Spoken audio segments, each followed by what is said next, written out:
జనాభా ప్రకారం బీసీలకు కోటా దక్కాల్సిందే అన్నారు మంత్రి వాకిటి శ్రీహరి. రేపు కోర్టులో బలంగా వాదనలు వినిపిస్తామని తెలిపారు. హైదరాబాద్ మినిస్టర్ క్వార్టర్స్ లో బీసీ నేతలతో సమావేశమయ్యారు. ఈ మీటింగ్ లో బీసీ మంత్రులు, ముఖ్య నేతలు పాల్గొన్నారు. బీసీలకు 42% రిజర్వేషన్లపై రేపు హైకోర్టులో విచారణ జరగనుంది. దీంతో ఎటువంటి తీర్పు వచ్చినా ఫోకస్ గా అంతా ఒకే స్టాండ్ తో ముందుకు వెళ్లాలని నిర్ణయించారు నేతలు. కోర్టు తీర్పు అనుకూలంగా వస్తుందని నేతలు భావిస్తున్నారు. మరికొంతమంది ఇంప్లీడ్ పిటిషన్లు వేయాలని నిర్ణయం తీసుకున్నారు బీసీ నేతలు.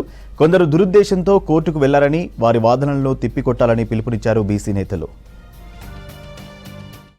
పార్టీ రాహుల్ గాంధీ గారి ఆలోచన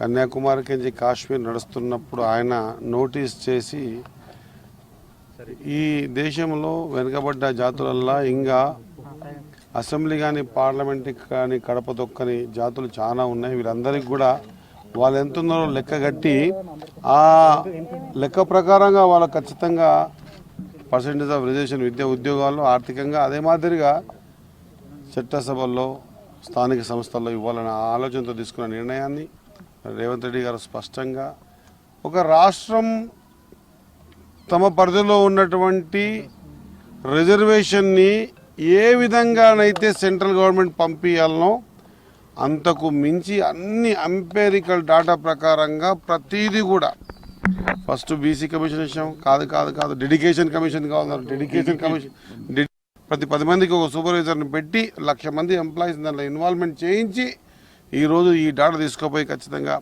2 బిల్లులు పాస్ చేసి 3వ బిల్లు కూడా పాస్ చేసి తీసుకుపోయి గవర్నర్ గారికి ఇచ్చాం. ఇప్పటిదాకా ఇంకా దాని మీద స్పందన రాలేదు. కోర్టు అంటా ఉంది 30 తారీఖు లోపల ఎలక్షన్స్ చేయమని.